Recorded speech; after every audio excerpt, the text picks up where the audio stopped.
Hello, my name is Jackie Cunningham. I am pursuing a Master of Science in Professional School Counseling through Angelo State University. Today I will be discussing needs assessments. A needs assessment is when one performs an evaluation of the existing capabilities and environment of an organization, such as a school, to determine what needs, if any, can be identified and what interventions will be necessary to solve the gaps or needs. The needs assessment involves people in the daily operations of an organization because they have a knowledge of the gaps and possible solutions. Administrators are also involved and will need a broad summary of needs as well as other supporting data. In a school, this could be things like test results, passing rates, class size, etc. Clients are also involved in the needs assessment. They will have an opinion of what the needs are for the organization. For a school, this could be the teachers and staff, the students, or both. There are several steps in the process of building a needs assessment. The first is gathering the data and information. This could be through personal interviews, group interviews, questionnaires, or focus groups. One should prepare for extremes. There will likely be people who half heartedly answer the needs assessment questions and others who are overly willing to share the gaps they perceive in the organization.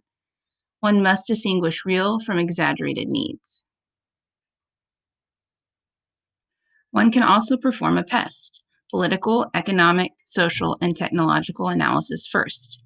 This examines the broad range picture of the needs of the organization.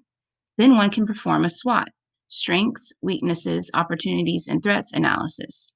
This identifies strengths and weaknesses of the organization and also looks at the opportunities and threats outside the organization. Next, one needs to review and prioritize the data and needs. One must look for trends in the data to see where there may be some overlap in the opinions or gaps shown. Then, one can group the like needs together in order to streamline the list. There will also be a need to cut needs that won't have a large impact on the organization as a whole. Then, one needs to prioritize the needs which must be met. The next step is for one to document the results. One needs to give a general statement of need. This will identify the gaps found in the organization. Then one needs to create a set of functional needs. These are specific set of jobs or tasks that need to be filled. One should then create a statement of needs. Ask oneself, what should your solution do? This statement of need should be thorough and self-explanatory in order for it to be carried out by anyone else who reads it. You do not want to have trouble understanding the gap, the needs, and what will fill them, or how you reach that conclusion. A time when one needs to conduct a needs assessment is when one wants to learn about the gaps in an organization and then decide what is needed to fill those gaps.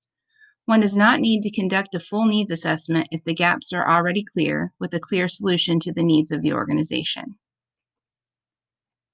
There are several times when a needs assessment can be used in an education setting.